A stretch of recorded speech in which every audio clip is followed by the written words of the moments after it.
Hola, el título de este video es Inmunidad Colectiva, parte 3. ¿Cuáles son los principales argumentos de los que están a favor de la inmunidad colectiva? Para explicarlo vamos a utilizar este gráfico y vamos a hacer dos cosas. Por un lado vamos a sacar esta curva azul y esta verde y nos vamos a quedar solamente con la curva de los casos activos. Aquí en este punto es donde está el famoso pico. Y vamos a guardar esta curva porque después la vamos a usar. Entonces vamos a conservar esta curva. Cuando se habla de aplanar esta curva informalmente, lo que significa en este modelo formal es que baja la tasa de transmisión. ¿Cómo se baja la tasa de transmisión?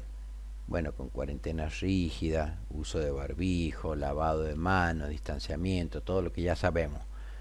Entonces, cuando esta tasa de transmisión baja, por ejemplo, de 0,4 a 0,2, vamos a ver que por un lado este R0 va a bajar de 4 a 2 y esta curva se va a aplanar. Pero ahora vamos a ver qué quiere decir que esta curva se va a aplanar. Entonces vamos a bajar la tasa de transmisión de 0,4 a 0,2. Este R0 pasó de 4 a 2 y fíjense cómo esta curva, que es la que teníamos antes, ahora se aplanó. ¿Qué significa que se aplanó? Que en vez de tener esta pendiente tan alta, que significa que los casos suben muy rápidamente, ahora los casos suben más suavemente. Y eso es una ventaja. Por otro lado, acá el pico llegaba hasta este punto, aproximadamente a 4, y ahora fíjense que está aproximadamente en 2, un poquito por debajo de 2, por lo tanto hemos logrado bajar el pico. Entonces esas serían una de las ventajas de aplanar esta curva. Pero ¿cuál es el precio que se paga? Que en este caso, a los 100 días, después de haber tenido el primer caso, ya hemos pasado el pico y ya estamos en la base de la montaña, con el problema casi solucionado. Mientras que acá, a los 100 días todavía estamos subiendo y encima habiendo bajado la tasa de transmisión, pagando el precio de tener cuarentena.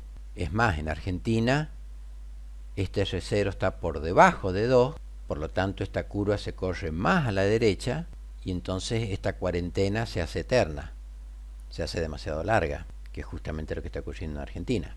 Entonces los que están a favor de la inmunidad colectiva, lo que dicen es, no hagamos cuarentena tan rígida, dejemos que aumente la tasa de transmisión, dejemos que aumente el R0 y en vez de tener cuarentena todo este tiempo tan largo, terminemos la historia después de los 100 días.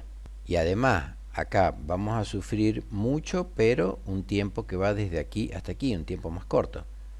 En cambio acá vamos a sufrir menos, pero esta base de la montaña es mucho más larga. Entonces es mejor sufrir menos tiempo y terminar la historia antes. Entonces, básicamente, si el R0 es menor que 2, demoramos muchísimo en alcanzar este pico. Mientras que si el R0 es mayor que 2, que es este caso, alcanzamos el pico mucho más rápido y terminamos antes con la historia. Entonces podemos tomar este valor 2 como para partir el problema en dos casos. Entonces, como vimos en el video anterior, que dejo en la descripción, el porcentaje de la población que necesita inmunidad está en función del R0. Vimos en el video anterior que tiene esta fórmula. Entonces, si el R0 es igual a 2, 2 menos 1, 1, dividido en 2, un medio, es decir, el 50% de la población necesita inmunidad. Entonces, si el R0 es menor que 2, tenemos la ventaja de que el porcentaje de población que necesita inmunidad es menos del 50%, no tiene que infectarse tanta gente, pero pagamos el precio de cuarentena rígida, o al menos algún tipo de cuarentena. Ahora, si no ponemos ninguna cuarentena y dejamos que la gente se infecte, por ejemplo, permitiendo que el R0 sea mayor que 2, entonces ahora tenemos el problema de que más del 50% necesita inmunizarse, es decir, más del 50% necesita contagiarse. Ahora, ¿cuál es el principal argumento de los que están en contra de la inmunidad colectiva y que harían inclinar la balanza hacia este lado? Bien, es el tema, este segundo punto, que es el de las camas de terapia intensiva. Entonces ahora vamos a analizar este problema de decisión, pero incorporando este factor de suma importancia que es la cantidad de camas de terapia intensiva. Bien, si ahora en esta discusión incorporamos las camas de terapia intensiva, cuando logramos aplanar la curva, si ahora incorporamos las camas de terapia intensiva y asumimos que están en este nivel, al bajar el R0 podemos lograr algo muy importante, que es no saturar el sistema sanitario. En cambio, cuando la tasa de transmisión crece, fíjense lo que pasa. Esta curva se va a correr a la izquierda, pero va a subir el pico. Entonces, si volvemos otra vez a la tasa de transmisión, en vez de 0,2, 0,4, lo pasamos a 0,4, sube el R0, y todo esto que está por encima de este umbral se queda sin cama de terapia intensiva. Acá colapsa el sistema sanitario, entonces la cantidad de gente que fallece es muchísimo mayor que en este caso, en donde el sistema sanitario no se satura. Y hay que tener en cuenta algo muy importante, que en países con mucha capacidad de aumentar el sistema sanitario y económicamente muy solventes, pueden lograr estar por debajo de esta línea sin bajar tan drásticamente el R0. Sin embargo, en países como Argentina, lo que sucede es que esta línea está mucho más baja. Vamos a bajarla, por ejemplo, a la mitad. Entonces, incluso en este caso, ya el sistema sanitario se satura. Ni hablar del caso anterior, donde aumentamos la tasa de transmisión, entonces aquí se satura mucho más rápido el sistema sanitario.